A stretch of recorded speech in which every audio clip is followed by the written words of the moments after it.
Hello students, my name is Ravi Bhavna. I have already uploaded more than 140 videos in my YouTube channel.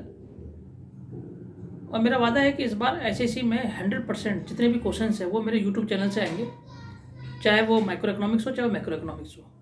CBSE का मैंने class 12th का micro economics almost मैंने सारी videos बना दी हैं और जो कि मैंने अपने यूट्यूब चैनल में अपलोड कर दिए हैं। अब सिर्फ मैं इंडियन इकोनॉमी कुछ वीडियोज़ बनाने जा रहा हूँ जो कि रह चुके हैं, और उसमें मैं एक वेरी इंपॉर्टेंट टॉपिक कराने जा रहा हूँ, वो है infrastructure and development and importance of infrastructure in the economy of the development.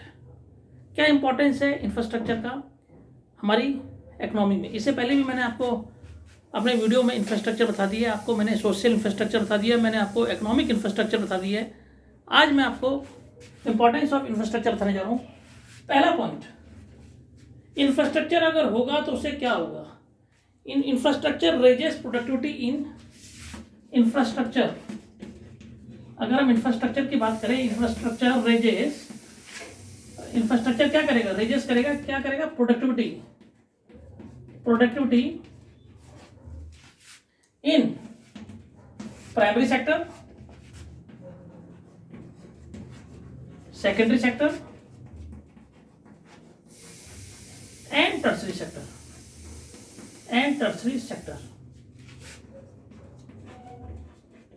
भाई प्राइमरी सेक्टर में अगर हम बात करें तो एग्रीकल्चर हो गया। एग्रीकल्चर की प्रोडक्टिविटी कैसे बढ़ेगी, एग्रीकल्चर की प्रोडक्टिविटी तब बढ़ेगी जब इरिगेशन अच्छा होगा। जितना इरिगेशन अच्छा होगा, और जितना irrigation is the main component of the infrastructure. Irrigation system जहाँ पे अच्छा होगा वहीं पे हमारा एग्रीकल्चर भी क्या होगा, डेवलपमेंट होगा। तो ये मैंने बता दिया, infrastructure raises productivity in primary sector, secondary sector and tertiary sector. आइए सेकंड पॉइंट, इंफ्रास्ट्रक्चर क्या करेगा, it provides employment opportunity. It provides employment opportunity. ये क्या करेगा, एम्प्लॉयमेंट को बढ़ाएगा। वो कैसे, जिनकी जॉब अगर बैंकिंग में लगी है, इंश्योरेंस में लगी है, शिपिंग में लगी है, पावर सेक्टर में लगी है, ट्रांसपोर्ट में लगी है, इन सबको क्या होगा, जॉब मिलेगा। तो it provides employment. These 2 points I have already explain. Infrastructure raises productivity in primary sector, secondary sector, it provides employment opportunity. दोनों प्रकार से क्वेश्चन पूछे जा सकते हैं। मैंने आपको बताया importance of infrastructure in the economy of the country, और इंफ्रास्ट्रक्चर और डेवलपमेंट कैसे है, इंफ्रास्ट्रक्चर एंड डेवलपमेंट, ये टाइप से क्वेश्चन पूछे जा सकते हैं। आपसे 2 पॉइंट्स मैंने आपको ऑलरेडी समझा चुका हूँ। अब आइए third point.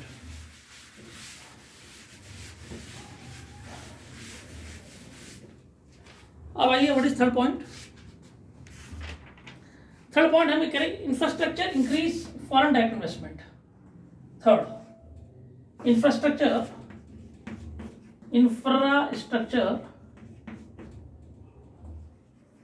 Induces foreign direct investment, FDI. इसको हम बोलेंगे, हम क्या बोलेंगे, इसको बोलेंगे हम foreign direct investment. Foreign direct investment.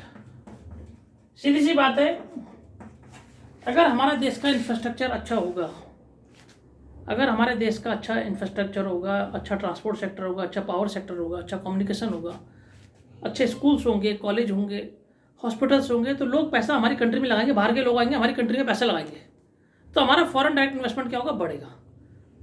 So if there is a proper infrastructure, then more foreign direct investment will be there, तो foreign direct investment will be increase. Okay, तो मेरे को infrastructure induce foreign direct investment. अब आइए fourth point.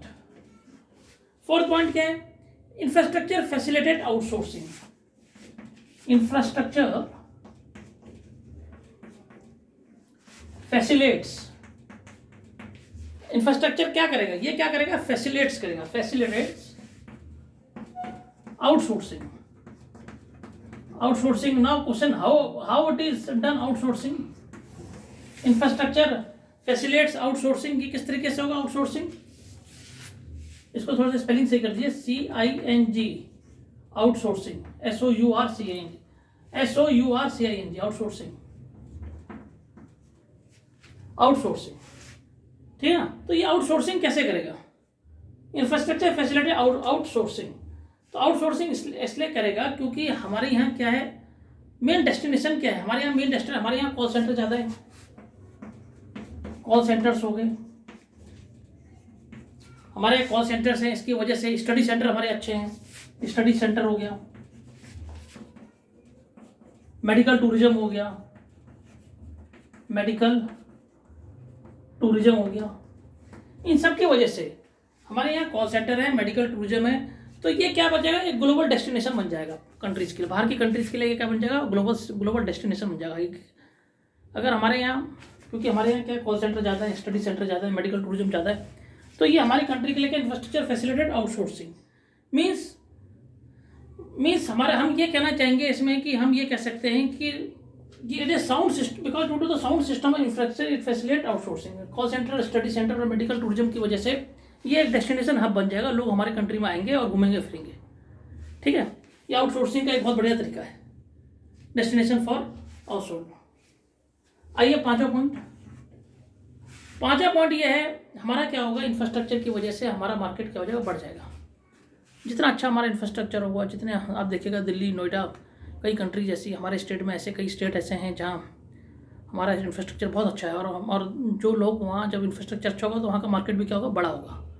ठीक है ना, तो जिस स्टेट का इंफ्रास्ट्रक्चर बहुत बढ़िया होगा, लोग वहाँ घूमने जाएंगे और वहाँ का मार्केट भी क्या होगा, बड़ा होगा। तो आपने देखना, infrastructure enhance the size of the market, infrastructure enhances the size of the market, हमारा साइज ऑफ द मार्केट भी क्या होगा, बड़ा होगा। अगर हमारा इंफ्रास्ट्रक्चर अच्छा है, वहाँ खूब सारे स्कूल्स हैं, वहाँ ट्रांसपोर्ट अच्छा है, पावर सेक्टर अच्छी है, एविएशन इंडस्ट्री अच्छी है, पावर सेक्टर हो गया, ट्रांसपोर्ट हो गया, कम्युनिकेशन हो गया, तो इसका मतलब हमारा मार्केट भी क्या होगा, बहुत बड़ा होगा। और मार्केट साइज का बड़ा होना भी एक हमारे लिए, ये किस पे डिपेंड करता है, ये इंफ्रास्ट्रक्चर पर डिपेंड करता है। अब जहाँ जिस स्टेट में इंफ्रास्ट्रक्चर ही नहीं है, जहाँ अच्छे रोड से नहीं है, जहाँ अच्छे पावर सेक्टर में बिजली नहीं आ रही, तो वहाँ कैसे, how the market will be develop, वहाँ मार्केट डेवलप नहीं हो सकता। तो ये मैंने आपको बताया। फिफ्थ पॉइंट, सिक्स पॉइंट मैं आपको बताऊं, infrastructure generates linkage in the production.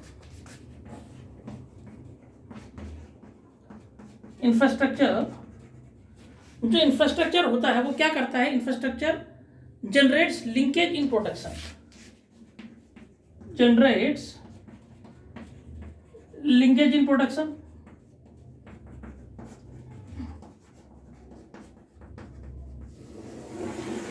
ये क्या करता है, लिंक प्रोवाइड करता है, लिंकेज प्रोवाइड करता है। क्या, infrastructure generates linkage in production. वो कैसे, बैंकिंग हो गया, बैंकिंग सेक्टर हो गया, पावर सेक्टर हो गया, ट्रांसपोर्ट हो गया, कम्युनिकेशन, आपस में इनका लिंकेज, इंटर लिंकेज सिस्टम है। देखिए, बैंकिंग हो गया, ट्रांसपोर्ट हो गया, पावर हो गया, कम्युनिकेशन सिस्टम हो गया, इन सब का आपस में इंटर लिंकेज है। तो ये इंडस्ट्री आपस में क्या कर रही है, और ज़्यादा डेवलप कर रही है इनका। तो अगर हमारा इंफ्रास्ट्रक्चर अच्छा होगा सारा, तो ये इंटर इंडस्ट्री भी क्या होगा, हमारा, हम क्या कर रहे हैं, ग्रेट लिंकेज इन प्रोडक्शन, हमारा प्रोडक्शन भी क्या होगा, बढ़ेगा। एक जगह पावर सेक्टर भी है, ट्रांसपोर्ट भी है, कम्युनिकेशन भी, ये सब आपस में मिले हुए, सब आपस में इंटर इंडस्ट्री लिंकेज है इनकी। और इंटर इंडस्ट्री लिंकेज से के कारण क्या होगा, the production will increase. Now last point, 6 point I have already explain. Now 7 point,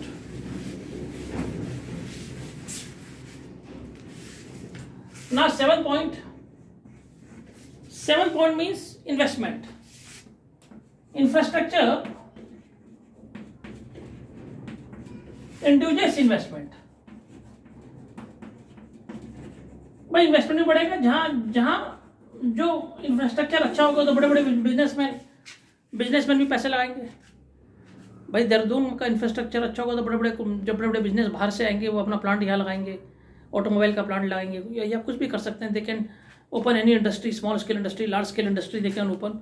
वो तभी कर पाएंगे जब हमारा क्या होगा, इंफ्रास्ट्रक्चर अच्छा होगा, तभी वो they will do the more investment. तो स्टूडेंट्स, मैंने आज आपको इंफ्रास्ट्रक्चर के बारे में बताया और इंफ्रास्ट्रक्चर के इंपॉर्टेंस के बारे में बताया कि इंफ्रास्ट्रक्चर से क्या होगा, हमारा एग्रीकल्चर सेक्टर, प्राइमरी सेक्टर और टर्शियरी सेक्टर, इसकी ग्रोथ होगी। इंफ्रास्ट्रक्चर अच्छा होगा तो एम्प्लॉयमेंट क्या होगा, हमारा बढ़ेगा। इंफ्रास्ट्रक्चर सही होगा तो फॉरेन डायरेक्ट इन्वेस्टमेंट आएगा, फॉरेन करेंसी आएगी, और अगर फॉरेन करेंसी आएगी, देश की इकोनॉमी की ग्रोथ होगी। और इंफ्रास्ट्रक्चर अच्छा होगा तो इट फैसिलिटेट आउटसोर्सिंग। आउटसोर्सिंग का मतलब लोग हमारे कंट्री में आएंगे, क्यों आएंगे, क्योंकि हमारे यहाँ अच्छा कॉल सेंटर है, हमारे यहाँ मेडिकल फैसिलिटीज अच्छी है, ट्रांसपोर्ट फैसिलिटीज है, तो आउटसोर्सिंग का एक डेस्टिनेशन बन जाएगा। कौन, हमारी कंट्री, अगर इंफ्रास्ट्रक्चर सही हुआ।